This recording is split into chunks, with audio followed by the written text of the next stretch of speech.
Hello, everybody. Welcome back to My Sixth Sense. Boy, it has been a minute. We went on a much needed family vacation. Actually, two, in fact. It was just a wonderful time. So we're slowly getting back into things here on my side. And I just figured I honestly did not really watch the news while I was on vacation. It was cleansing, I guess is the word. I kind of got wrapped up into the whole Iran thing, which I still have a lot of issues with. Talk to some people about that. Still have some thoughts on that, and I did want to spend a minute talking about the floods in Texas, and not really from a political standpoint, but it's just such a sad state of affairs there. And I felt like today was a great day to come back and do this because apparently the Trump DOJ has just found that Jeffrey Epstein was a fantastic individual and was not blackmailing heads of state and other things and other very powerful people, which is a complete and utter joke. I felt like I made it pretty clear that I was kind of off the Trump train when it came to the whole Iran situation. It's starting to really upset me that Israel is still kind of like running our foreign policy, which really truly bugs me. Our whole country is just suffering, and we are so close, it just my opinion, so close to another catastrophic Middle East war.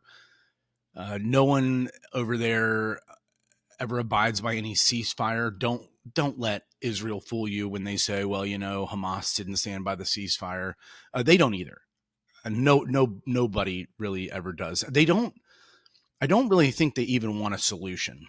I think they're getting funding from certain places, and if they stop or find a solution to this problem, that money would stop coming. That's just kind of my theory. Trump, I don't know if he knew it was happening. We'll go with either side here. If he knew that Israel was going to strike preemptively, then he hit it very well, and I guess it worked out from what they're saying. But now they're just saying it set them back a year or two, which I'm starting to get really tired of Netanyahu coming over here for the last 30 years, every about 3 years, to say that Iran is 6 months away from a nuclear weapon. We need to talk about the nuclear proliferation treaty. Why isn't Israel on that? They have a nuke. I mean, shouldn't, it's sad to say, but without a nuke, regime change is an option, and we're not great at it. We are good at excuse me, we are good at regime changes. We're just not good at picking the right people. We, from Iraq back to Afghanistan, with, the Taliban is still in control of Afghanistan, and we got Libya. That was an awesome regime change. We got Ukraine. I mean, it's just every time we step in somewhere, we leave it in worse shape than it was. And yes, some of those people are very violent and evil people, but the country is more worse off, unfortunately, sometimes without those people. So I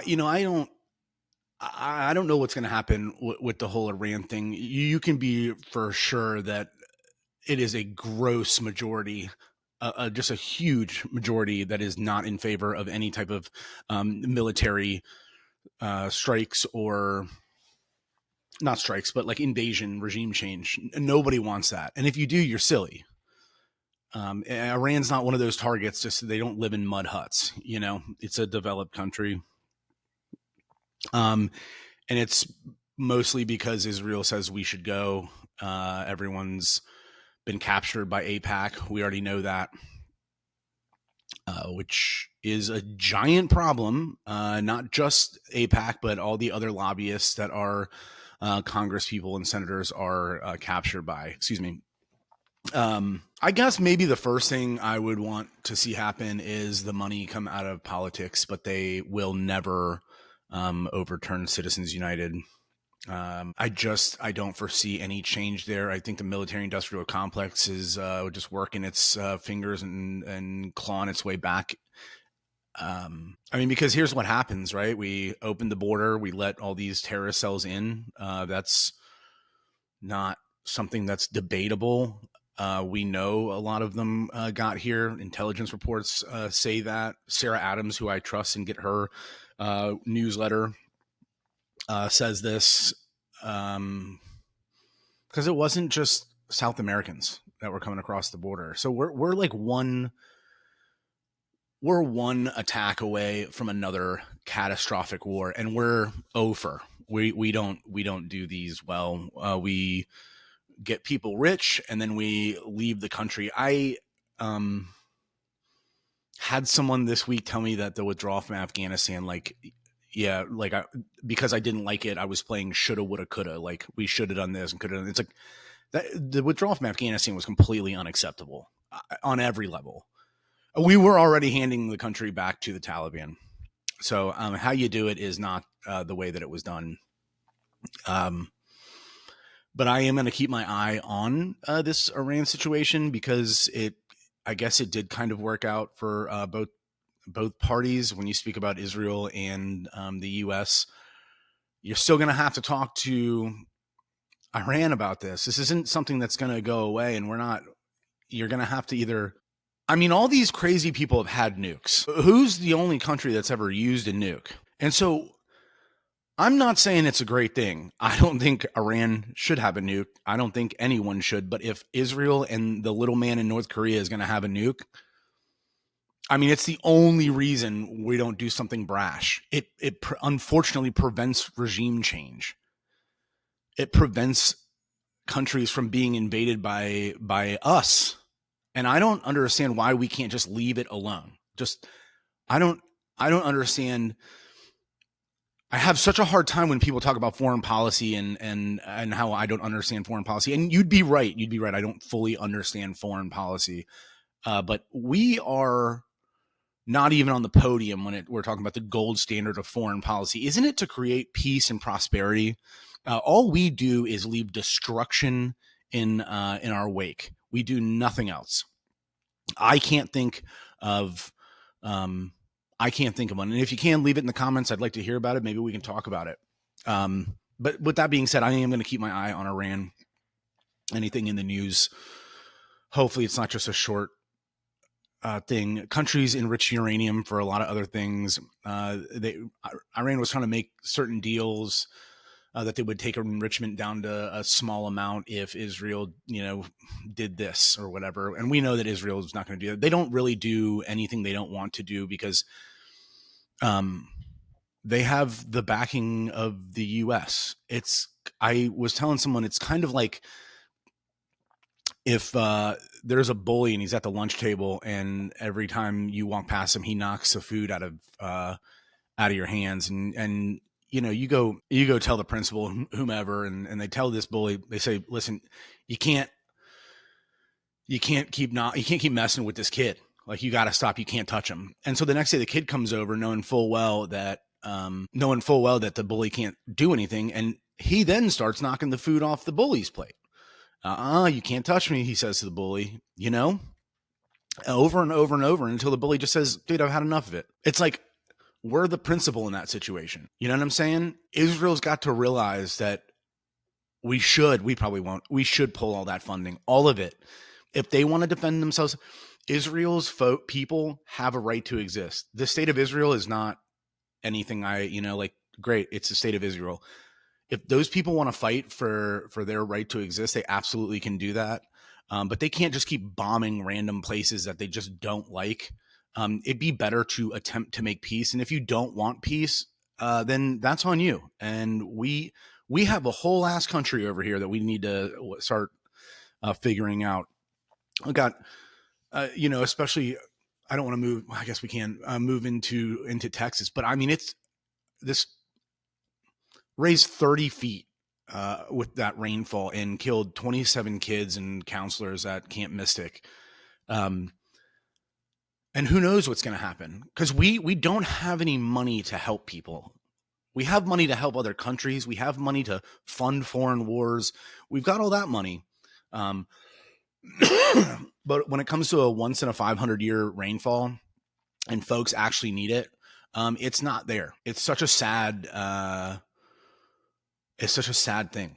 It was very hard watching it. I tried turning on the news this morning, and it is such a sad event when anyone dies, but especially children. It's just very tough. And a lot of those children and camp counselors went down trying to save kids, which is the most admirable thing, in my opinion, that you could do.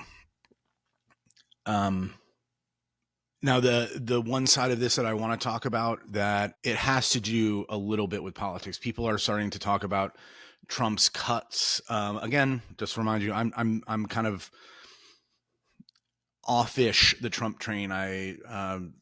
And I'll tell you why, I guess, at the end of the episode, because we still have to talk about Epstein. But the rainfall was so great and so quick. They did send out emergency notifications. It just happened so fast. They're saying this is, I read earlier that this was a 1 in 500 to 1 in 1,000 year rainfall. It's nearly impossible to predict fully. They did send out warning systems. There has been cuts. We're not really sure where that impact is to the National Weather Service or the NOAA. But I just don't think that this is preventable. It's kind of like, we weren't saying this when the hurricane hit North Carolina. We just kind of knew it was coming. We didn't know how devastating it was going to be to the state of North Carolina. The help that came afterwards was pretty garbage. So I'm sure the help that's coming here, hopefully, is pretty good comparatively, because these people need it, and they need it bad. So we're, again, not really sure where these cuts, what they really took away from it. They said it was jobs, research labs, and even weather balloon launches and radar operations. But again, I need more information. And when it says things like a 1 in 500 or 1 in 1,000 year rainfall, it's hard to predict that and get people out so fast. I mean, you've seen the time lapses of some of these videos. It's just hours. It's not like you could evacuate an entire, you could attempt to. I just don't think that they knew. There's no way that they knew it was going to be as crazy.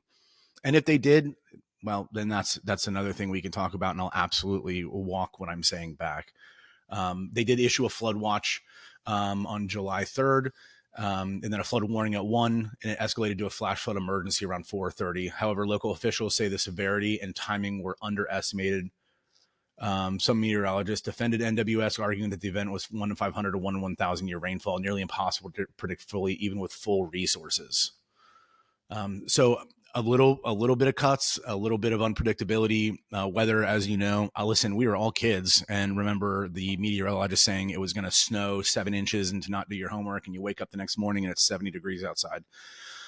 Now, I'm not saying it's like that, but I think that we need to give this some time. We need to kind of just, like, I don't know.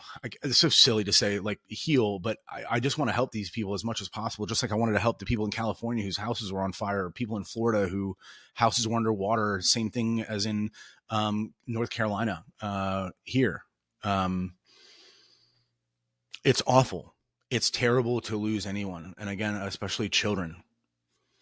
So I would say, pray for these people, keep them in your thoughts. I don't even know. I can't imagine what kind of funding is coming their way. I would hope it's something pretty serious. But then again, we do not have a good track record of taking care of our own citizens. We have a great track record of taking care of other countries and toppling governments. So just keep that in mind when you get a $300 check in the mail, and the Taliban is receiving $43 million a week to run their offices. Just keep that in mind.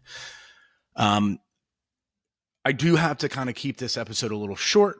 We've got multiple children and multiple camps, and today is usually my day off, and I'm running around like a mad person. So the last thing that I want to talk about is something I've been talking about for a while with a lot of people, and I always put on Facebook, it'll be like, just remember, Epstein didn't kill himself. Kind of as a joke, because I don't, we'll never know. But interestingly enough, now we know, guys. Now we know definitively. I have an article here from Axios. It's an exclusive, guys. The DOJ and FBI concluded Epstein had no client list, died by suicide. The Justice Department FBI concluded that no evidence that convicted sex offender and disgraced financier Jeffrey Epstein blackmailed powerful figures and kept a client list or was murdered, according to a memo detailing the findings obtained by Axios. The video sports medical examiner's finding they died by suicide. I don't understand this, because here's the thing. Pam Bondi probably needs to resign, right? Because she's just a liar. She had said all this evidence on her desk. I don't think she did. She released those stupid memos, all those influencers of stuff we've already seen. Flight logs. We have multiple people who were children and there saying that they were forced to do these things with very powerful people. A lot of people said it was blackmail. It's hard to not believe that it wasn't blackmail. He was able to rise to this dominance level that makes no sense unless he had something. I mean, I can't remember what the guy's name. The guy, maybe he owned Victoria's Secret. I think it was Victoria's Secret. I don't know. He signed like basically his entire company over to Jeffrey Epstein, and no one knows why. Just nobody knows. This guy's, I really wonder what. Let's see. So here we go. In 2008, Epstein was originally facing a federal indictment for allegedly sexually abusing dozens of underage girls. After the plea deal, he struck a controversial non-prosecution agreement, serving 13 months with work release. And you guys probably remember this. He would like leave and go do whatever the fuck he wanted to. Sorry for language. Whatever he wanted to, which was insane. Because if you read the above statement, facing federal indictments for allegedly sexually abusing dozens of underage girls. And so he just gets to like go do whatever he wants. How do you do that? How do you just get to do that? He was registered as a sex offender. The deal was immunized co-conspirators and was kept secret from the victims, which later led to widespread criticism and legal challenges. In 2019, Epstein was arrested on new federal charges, including sex trafficking of minors and conspiracy to commit sex trafficking. So they finally tried to charge him, and then he died in custody. Who are some of those people, you might add? Donald Trump's on the logs. Bill Clinton's, I don't think he ever left the plane, to be quite honest. Prince Andrew, we already know that Prince Andrew did. And he's just able to make these crazy deals. There was a safe pulled out of Epstein's apartment in New York. No one knows what happened to that. We have no idea what was in that. We'll never know. Now, here's my theory. And this, I don't know if it sounds crazy or not. I started reading, I will include the book name in the show notes. I started reading a book about Epstein, and it is called, oh man, it's going to drive me bonkers. In Blackmail We Trust, I believe. I'm not really sure. But it does, interestingly enough, have to do with blackmail and Jeffrey Epstein, and it is a pretty in-depth book. It's a long, hard read. And I'm just a little bit into it. There is just a lot of people and a lot behind it. I believe it's in Blackmail We Trust, I think. Let me see. I'll know the cover when I see it. We got The Perversion of Justice, the Jeffrey Epstein story. Filthy Rich, the shocking true story of Jeffrey Epstein. Stop short of saying... Listen. I think he was a Israeli asset. I think that he came and he started... capturing very influential people. And I think that's how he was able to just run the way he was, gun the way he was doing. I mean, none of it makes any sense how he got that rich, how he got that powerful, or even where he came from. It doesn't make a lick of sense. But yet he's able to get close to presidents. He's able to get close to heads of state who in turn go to this island and have sex with underage girls, and then just all of a sudden dies in. And I would assume, okay, if he did actually kill himself, he probably killed himself because if someone found out his entire, I mean, it would be worse to live through that, I would assume, from governments. And watching Dan Bongino and Kash Patel talk about that in their interview was hilarious. And then Kash Patel went on Joe Rogan and said, "Listen, if there was videos of this guy doing this, don't you think that I would tell you?" It's like, no, I don't think you would say anything just because Kash Patel is a good name. He joins a service that has been tarnished for years, who has never does a lot right, definitely does a lot right when investigating multiple things, but has a very tarnished record, especially over the last, we'll say, 10 years. With the Steele dossier, with the Hunter Biden laptop. You don't get to join the FBI and then now magically everyone just believes what you're saying. You need to prove it to people. And we all deserve it. If there was a giant pedophile ring with, I feel like I'm on repeat here. If there was a giant pedophile ring that involved all of the highest heads of state and other people, we all deserve to know about that. We're voting for this. Some people vote for these folks. It didn't all just go poof. And you do not get to say, just believe us. Nobody believes you. I believe next to nothing that comes out of a politician's mouth from any country. It is up to you as a citizen. You have the ability now to kind of like research a little bit. The same smear techniques and the same things that used to work. It's like they forgot the internet exists, but it does. And it's very useful. So I don't go with like, listen, I'm not a huge fan of like Trump, like, just like the way he lives his life. I think he's a good family man, but his past is not great. But I don't go, like, I have a lot of people who like, I cannot stand Trump. Well, why? Well, it's not his policies. He's just a bad person. It's like, yes, I can't do that. I have to, I can't just follow someone because they're a good person, or like Obama. I mean, he's one of those guys you want to sit down and have a beer with, but he did nothing of what he said he was going to do. Like absolutely nothing. Biden seemed like a decent human being. Turns out he's, long story short, believe nothing that comes out of these people's mouths. They've lied us into just about every quicksand pit on earth and then acted like it's someone else's fault. Right? Which gets me to I believe what's going to happen here. Obviously, they're trying to make the Epstein thing go away, and nobody's falling for that. Nobody. I mean, how could you? After years and years, and these girls testifying, and hey, this is what was going on, and I was, with these, there is something else there, and nothing. You can't lie to your people for so long and then just poof say, listen, this is the way it is. There's no proof. We're not giving you any. And then expect us to then in turn believe anything you say moving forward. It's just not, it's not going to work. And it's unfortunate because Kash Patel is a good dude. I read his books. The thing is, I don't care.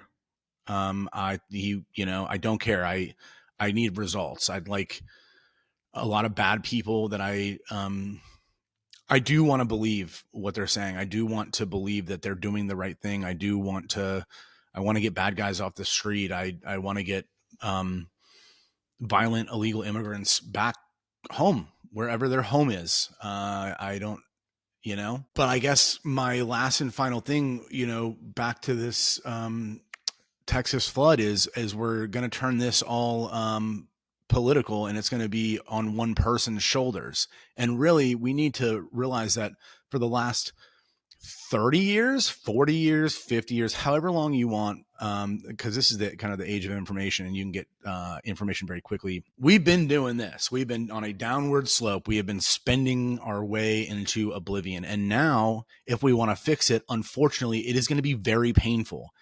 And I know you don't like, I get it. You don't like if your team loses or whatever it is, but whoever has the nuts, whether it's a Democrat or a conservative, which is, they're supposed to be fiscally conservative, but none of them are. You have to realize that these two parties are like together, and we're the ones that are split, and that's how they need it. It's just kind of like the movie A Bug's Life, when the grasshopper, and they're at the bar, and the grasshoppers are like, these ants are nothing. And then the leader, whatever his name is, the leader takes out one acorn, and he's like, he ends up burying them in acorns. He's like, there is 3 million more ants than there are us. And if they figure that out, it's going to be a problem. And so we have to realize that it's not just one person. These cuts are not good. But the fact is, we should have been thinking about that 20 years ago, 30 years ago. Hey, if we get too big, just like a company, just like any company, right? I work for a certain company that's trying to lay off a couple thousand people. And it's like, well, that's unfortunate, but they got too big and they need to stay profitable. And so they have to downsize, and it sucks. You never want to let someone go. That stinks. But the fact is, I don't blame just the current CEO. The current CEO is trying to make it profitable. But the thing is, this one and the last, we'll say 10, are just there for the shareholders. They're not there for the employees. It's like, it's just kind of like how politics work. They're not there for the shareholders, they're there for the shareholders and not the employees. And we're the employees. We're the ones feeding their coffers, and they're sending it everywhere else, or paying their friends, or everyone's getting rich, but the people who are working the hardest. Do you understand what I'm saying? So it's not just Trump's fault for making cuts. There should be tons of cuts. We are no longer a profitable country, and we won't be for a long time. And it's going to be painful. And we need to blame. The blame is placed on everyone in office right now, and everyone that has been in office for the last 20 years that we supposedly voted in, and let them run amok and let them drain the coffers, drain Social Security, spend until we don't have any money left for anybody here. I mean, daycare costs $630 a week for 2 kids. Do you understand what I'm saying? You can't, the cuts stink, but it's these politicians, and it's always been these politicians on both sides who are all together. Just like this Jeffrey Epstein thing. They're all together, and we're the ones that's divided. There is no stinking way that he didn't have a client list. So he just had cameras in every room to record these people having sex with minors for no reason at all, but he was just a pervert. Well, we already know he's a pervert. So what else was it for? That is the most frustrating thing politically for me. It was Israel, because they run the world's foreign policy. I don't know how they do it. I have an idea, and it might involve Epstein and capturing U.S. politicians, because we do shit that doesn't make any sense when it comes to Israel. None of it. They told us to invade Iraq. I think the direct quote from Netanyahu was, "Democracy will spread like wildfire." Something along those lines. Did it? No. So, with that, with another natural disaster that's just seems to be commonplace here now. This money needs to come home. This it's going to add $6.3 trillion to the debt.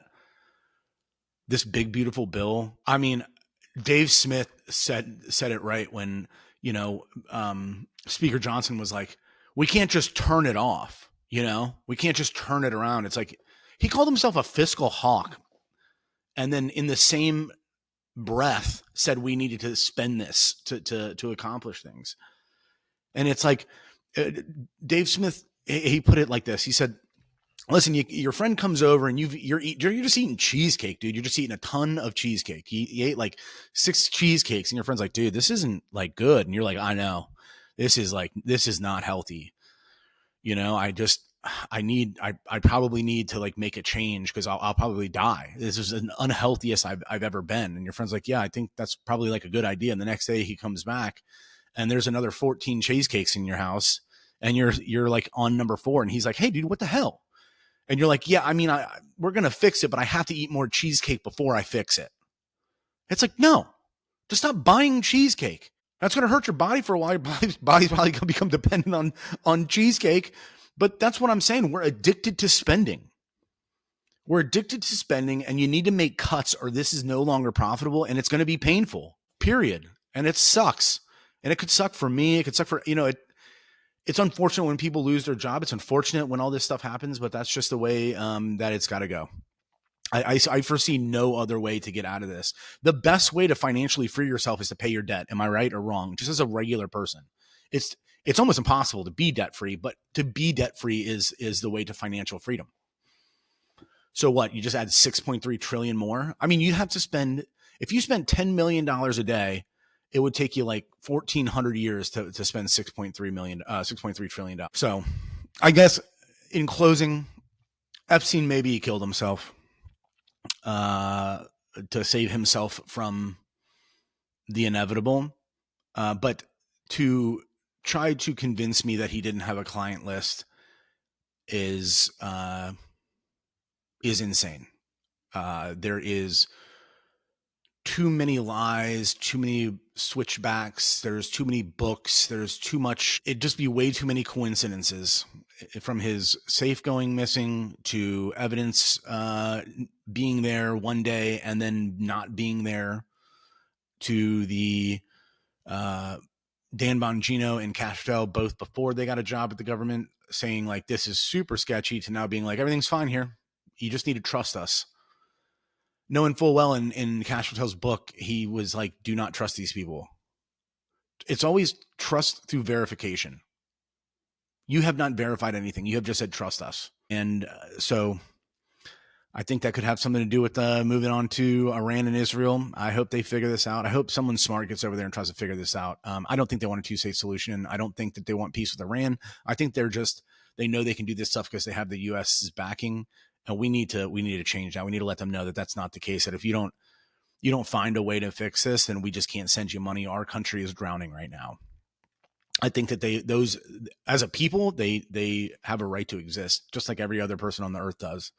But if Israel, their leadership, doesn't want to listen to anything that we have to say, and we're the ones sending you money, I would say that's enough. That's enough of that. Just like that's enough. I think they halted another shipment to Ukraine. That's enough. We just can't. It sucks, but we shouldn't have been doing it in the first place. I don't. And if you feel that way, if you feel like we should be, then you have every right to donate your own money, which is perfectly fine and actually admirable, to be completely honest. And lastly, just keep those people in Texas in your heads, man. That's really awful. It has been really tough for me and the lady to turn on the news and, kids losing their friends, parents losing their kids.